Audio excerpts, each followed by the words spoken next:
When I showed up to my wife's architecture firm launch, she gave me an envelope and announced that her big celebration included divorcing me. "Sign and leave," she demanded.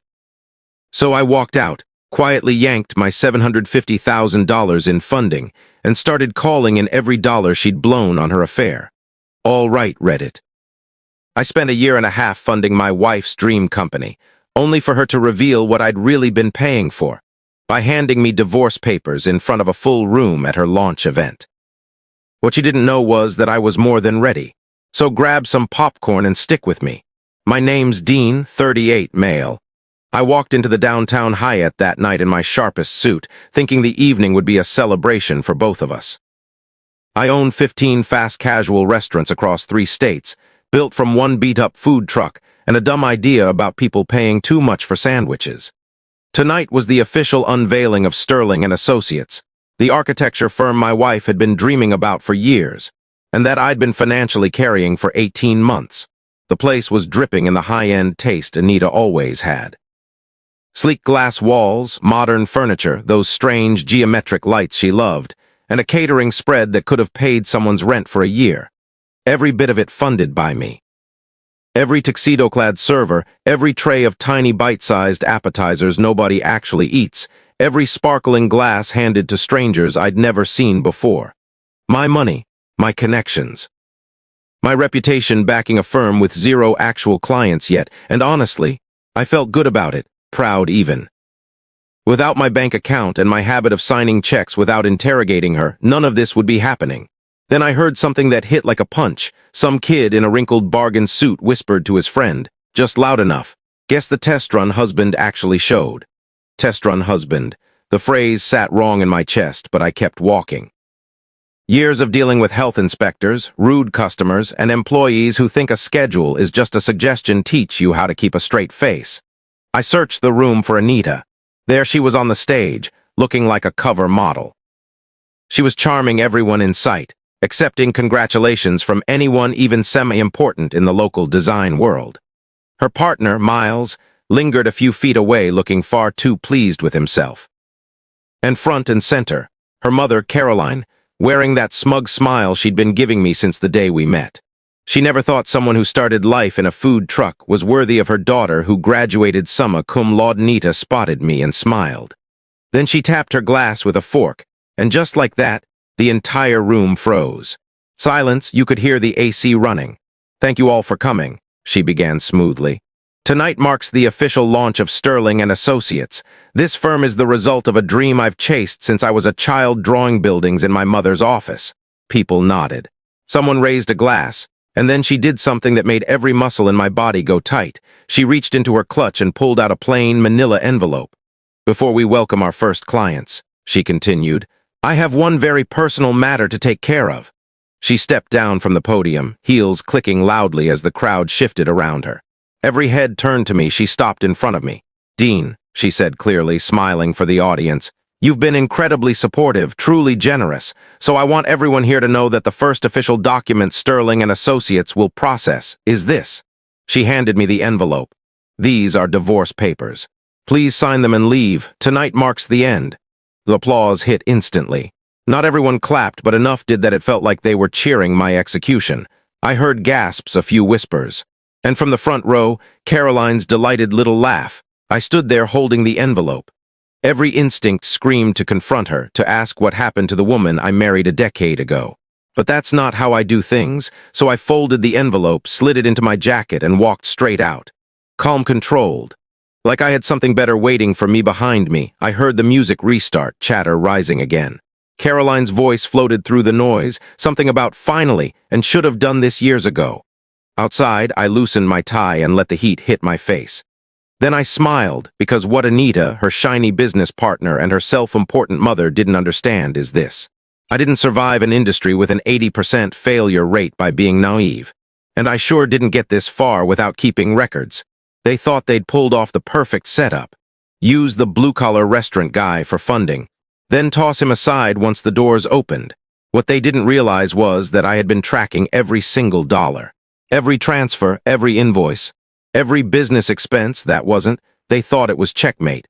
But the real game was just beginning, and I actually knew how to play. By the time I reached our house in Scottsdale, my mind was clearer than it had been in months. I didn't waste a second feeling sorry for myself.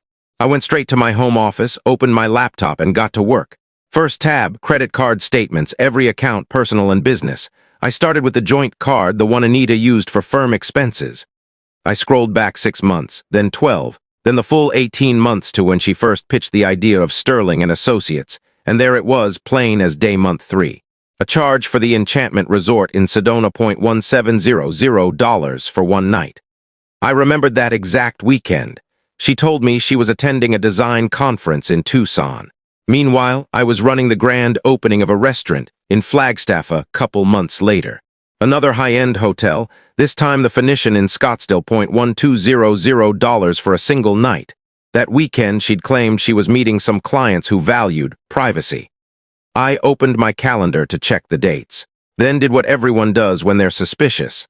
I looked up Miles's social media, and because people can't stop posting everything online, it took me about 30 seconds to connect the dots. There he was in Sedona that exact weekend, a picture of a sunset. Caption, much needed escape, 3 weeks later. Tagged at one of the Phoenician's restaurants same weekend as that second charge. And it didn't stop. Hotel stays on weekends. She claimed to be at conferences. Miles coincidentally in the same cities on the same days, sometimes even at the same restaurants. The pattern was so obvious it almost felt like they wanted to be caught. But the real stunner was in the business account I'd set up for Sterling and Associates. The one I'd funded with $750,000 and full access for Anita, because I thought I was supporting my wife's dreamsure. There were legitimate expenses. Furniture, office equipment, software. But then came the other transactions. Dinners that ran $400, $500 for 2 people, high-end deliveries to an address I didn't recognize. Monthly charges to a luxury car rental service. And then I saw something that made me actually laugh out loud. Denver Luxury Suites. $5,000 a month starting in month 6, 12 months, so far $60000 total. I looked up the place, fully furnished high-end apartments in downtown Phoenix, marketed for professionals who need a discreet secondary residence.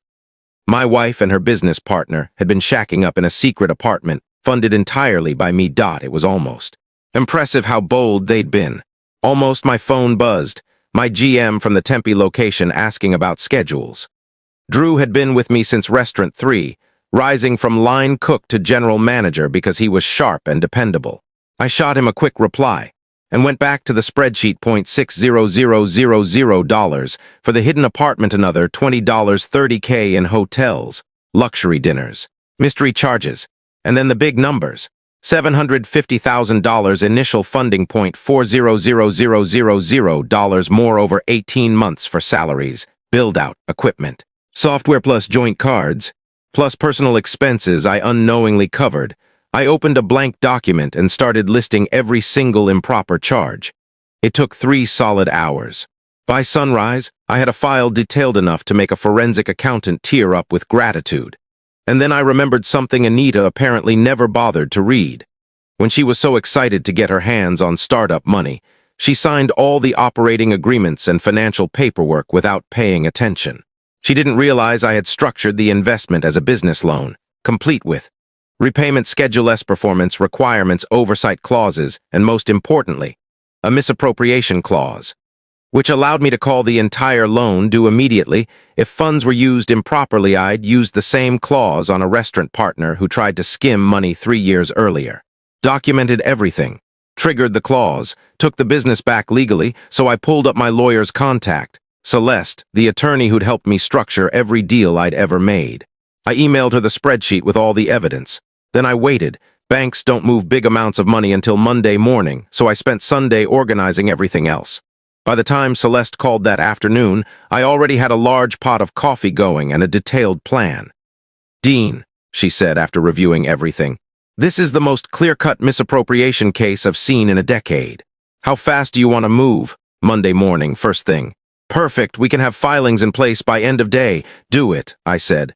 And Celeste, make noise. I heard the grin in her voice. "Trust me, this one will be loud."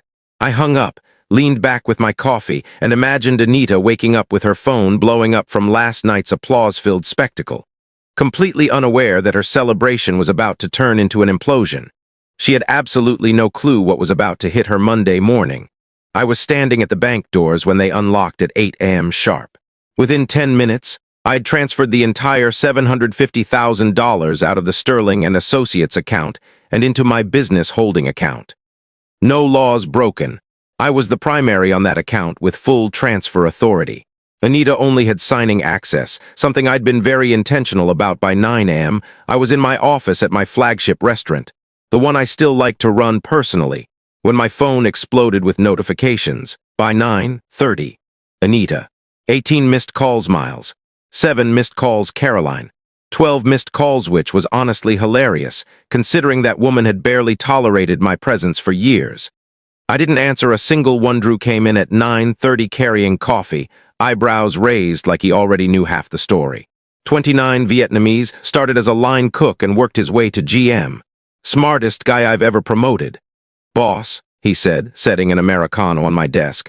Word is your wife's firm suddenly can't access their money. That have anything to do with you? Yep. He took a seat. Also heard she handed you divorce papers in front of about 200 people. Yep. Drew winced. Damn, that's ice cold. What now? Already taken care of, I said, and gave him the general rundown. He let out a low whistle. So they found out this morning, probably when payroll bounced for those junior architects. Or when the rent auto withdrawal failed, my phone buzzed again. Text from Anita, call me. Now ignored another text. Dean, this is serious. The firm's account is empty. Ignored another. This is theft. I'm calling the police. I actually laughed out loud. She really thought she could call the cops because I withdrew my own money around 11. A young woman walked into the restaurant asking for me. Mid-20s, professional suit, shaky hands. Anita's assistant. Mr. Bennett, she said. I'm Selena. I work at Sterling and Associates. Anita asked me to bring this to you. She handed me a thick manila envelope. What's inside? I asked. Not sure. She just said it was urgent. Also, nobody got paid this morning. Vendors are calling non-stop, and Anita's been locked in her office with Miles and her mother for hours. Everyone's freaking out. Sounds rough, I said, and she nodded anxiously before leaving. I opened the envelope. Inside, a handwritten note from Anita and a settlement offer. The note read, Dean, we need to resolve this immediately. What you did is illegal, but if you're willing to be reasonable, we can settle. Call me. The attached proposal was even better. I return the $750,000. I accept a $50,000 consulting fee. We both agree to a quiet, drama-free divorce. She, graciously, won't pursue legal action. She still thought she had leverage. I texted her one word. No 30 seconds later, my phone rang. Her name on the screen. I let it go to voicemail. She called again, ignored. Then my attorney, Celeste, called. Dean, she said, sounding almost amused. Anita's lawyer filed an emergency motion to freeze your accounts and force you to return the money. For taking my funds out of an account I control, correct. They're arguing it was a marital asset, so you can't remove it alone. I have signed paperwork proving it's a business loan. Exactly. Their motion is going to get shredded. Then she continued, voice turning sharper, and I looked into Miles like you asked. He has a track record. Junior partner at a firm in San Diego about 5 years ago, left under a cloud involving client funds that went missing. No charges, but he settled privately, so this isn't his first time. Not even close. His ex-wife's divorce filing mentions an affair with a client. The guy has a pattern. I leaned back, processing Celeste. How soon can you file the misappropriation case? Everything is drafted. I can submit this afternoon. But Dean, once this goes in, it's war. Miles and Anita will push back, and her mother probably has money for lawyers. Good, I said. File it. By Monday evening, Celeste had filed a civil suit against both Anita and Miles personally for fraudulent misuse of business funds. Every hotel receipt, every luxury charge, every dime. They were all neatly documented. We also filed a demand for full repayment of the loan plus interest and damages total due. $1.85 million. And the best part, because Miles was listed as co-founder and co-signer on the loan agreement, he was personally responsible. Tuesday morning. I was reviewing inventory when Drew came rushing in, holding his phone. Boss, you need to see this. He angled the screen toward me. Someone had posted on an architecture industry forum. Apparently Sterling and Associates had canceled all their meetings for the week. Their site was down. People claimed they'd seen moving trucks. They were already folding. Drew whistled. That was fast. Around noon, an unknown number called me. Is this Dean Bennett? older voice who's asking Judge Porter, a colleague of Caroline Sterling. She asked me to speak with you. I hear you've taken some aggressive financial steps. I almost laughed. Caroline calling a judge to intimidate me. Classic judge, this is a business matter between me and two people who misused my money. I'm hoping you'll be reasonable. Anita mishandled the divorce announcement, but destroying her firm out of spite. I didn't destroy anything. I reclaimed money she used to rent an apartment for her affair with her partner. Silence. I wasn't told that, he said, finally check the filings, after another pause. My apologies for bothering you. Caroline's little intimidation attempt had backfired. A text came in. This is Miles. We need to talk man to man. I told him to meet me at my restaurant at 9 p.m. Alone, he arrived late, trying to look confident in designer everything traffic. He said, no, you're late because you thought it'd give you an edge. It didn't. He tried to negotiate, saying the firm would collapse, jobs would be lost. What's happening is simple, I said. You two used my money for your affair. I took it back. He insisted it wasn't like that. I pointed out the credit card statements, hotel charges, the apartment, proof of everything. You and Anita will repay every penny. With interest, I told him. Or everyone in the industry will know exactly who you are. He snapped back that I was bitter that Anita had wanted out for years. I smiled. She wanted the lifestyle, not the husband. She wanted someone with the right pedigree. You, and when the money runs out, she'll show you exactly where you stand. I opened the door. We're done. See you in court. He left, scared, and he knew why. The next morning, Caroline left a voicemail. Dean, I'm coming to your restaurant at 9. We need to discuss this like adults. I called Drew. Anita's mom is coming. Need a witness. He laughed. The dragon lady, I'm there. Caroline arrived at 9 sharp, looking around like my restaurant offended her. Dean, she said, not sitting. We need to talk about what you're doing to my daughter. Morning, Caroline. Not here for coffee. I'm here because you're acting like a vindictive child and it needs to stop. Drew stood behind the bar pretending to do inventory, clearly listening. I positioned myself between two tables. Vindictive, I said. That's called business. You're destroying Anita's career out of spite, Caroline snapped. She handled the announcement badly, but that doesn't give you the right. Did she tell you about the apartment? I cut in. Caroline froze. What apartment? The luxury place she and Miles rented with my money. $5,000 a month, a whole year. Ring any bells? Her expression didn't shift, but something flickered. Anita's personal life is between you and her, she said stiffly. You're using money as a weapon. No, what matters is fraud and misuse of business funds. That's actually illegal. You've been financially controlling, she said. Anita told me everything. I laughed. She spent $140K in personal charges last year. I paid all of it. Want the statements? You're lying. Got the records if you want proof. Her jaw clenched. This vendetta will hurt you more. Anita has lawyers and support. She has debts she can't repay, I said. Family support doesn't cover fraudulent loans. I'm warning you, she said. Drop this before it gets uglier or what? I'll make sure you regret it. I have connections. There it was. Caroline, I said calmly. Try whatever you want. You don't scare me. You're making a mistake. No, you are. Get out of my restaurant. Excuse me, you heard me. Leave before I have you removed. Her face went red. Drew already had his phone out, camera pointed. Want me to call the cops, boss? Caroline looked between us, realized she had no leverage left, and stormed out. A moment later, a text from Anita popped up. My mother said you were rude and threatening. This is escalating. Stop, I replied. See you in court. Then blocked her. The next 4 weeks were chaos. Sterling and Associates shut down 5 days later. No rent, no payroll, locked out by their landlord. Celeste called. Your claim is solid. They're fighting dirty, though. Filed a countersuit claiming you manipulated her into signing paperwork. She has an MBA, I said. Let it drag. Meanwhile, my restaurants got hit with dozens of fake 1-star reviews. Then someone impersonated health officials, asking questions. Classic Caroline. The real escalation came from Miles's father. 2 weeks in, Samuel Langford walked in with 2 lawyers. Mr. Bennett, I'll offer $300K to drop the lawsuit. I almost laughed. Your son helped my wife steal almost $2 million. $300,000 doesn't cover anything. Take it, he said coldly, or I'll bury you in legal fees. Nope. That same afternoon, the health department randomly showed up. Nothing came of it, but I lost hours of business. 3 days later, Anita called from another number. Dean, this has gone too far, she said, voice thin. Can we talk? Nothing to discuss. The firm is dead. Miles and I are drowning in bills. His father is cutting him off. My mother's furious. She invested money too. So that's why Caroline was so desperate. Not my problem, I said. Dean, I'm sorry. Can we please end this? You want it over.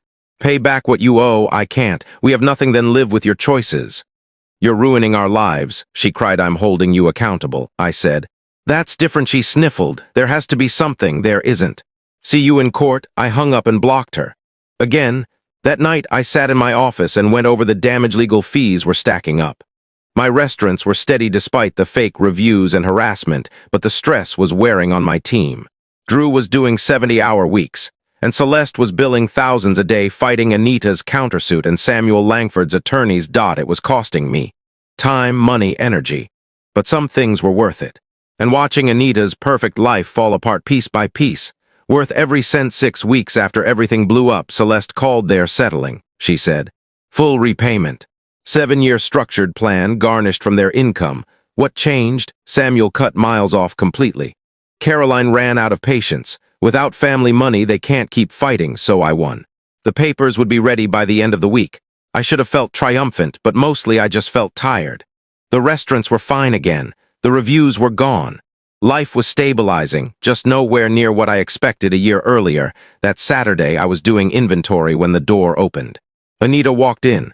No makeup, eyes swollen. Dean, I know you don't want to see me. She sat at the bar. I didn't stop her. I signed the settlement, she said. 7 years. Everything I make above basic living expenses goes to you. That's the deal. She winced. I know I hurt you. I know I destroyed everything. I just wanted to ask if there's any chance we try again. 10 years has to mean something. I looked at her, really looked. The desperation, the hope. You're serious? I am. I made terrible choices. Miles was a mistake. The divorce was a mistake, but maybe we could start over. No. It came out flat. Dean, please let me explain something. You didn't mess up. You made choices. Because you thought you were smarter than me. I didn't. Yes, you did. You thought I'd put up with anything because I was lucky to have you. Wrong. Her eyes filled with tears. I've lost everything. My firm, my reputation. And that's my problem. How? Maybe we could help each other. Start again. You humiliated me in front of 200 people and expected me to roll over. That conversation ends now. She stood, wiping her eyes. So that's it. 10 years means nothing. It meant something. Past tense. You killed it when you handed me those divorce papers. I think you still love me. No. I don't. She opened her mouth, but I kept going. You'll spend 7 years making those payments. And every month, I hope you remember you had a husband who loved you, supported you, and you threw it all away for an affair with a trust fund kid who ran as soon as things got hard. Live with that. I opened the door. Have a good life, Anita. She lingered for a moment, hoping I'd change my mind. Then she walked out. I locked the door and waited for some emotion, anger, regret, anything. All I felt was free. Drew walked out from the back. Boss, that was cold. She earned it. You okay? I'm good. Come on. We've got inventory. As I went back to work, I realized something. Anita always wanted to look important. I actually built something important. 15 successful restaurants. A franchise deal in motion. A future 6 months later at a conference in Seattle, I ran into Selena, Anita's former assistant. She looked happy. Mr. Bennett. Didn't know you'd be here. Industry conference, I said. Negotiating a franchise agreement. She nodded. Our firm's presenting on sustainable design, and I heard about everything. For what it's worth, I think you did the right thing. Appreciate it. She hesitated. Anita's doing freelance work now, small projects, barely getting by from what I've heard. That's what happens when you burn your reputation, Selena said. She even came by our firm looking for work. We weren't hiring, but honestly, even if we were, no one wants to take that risk.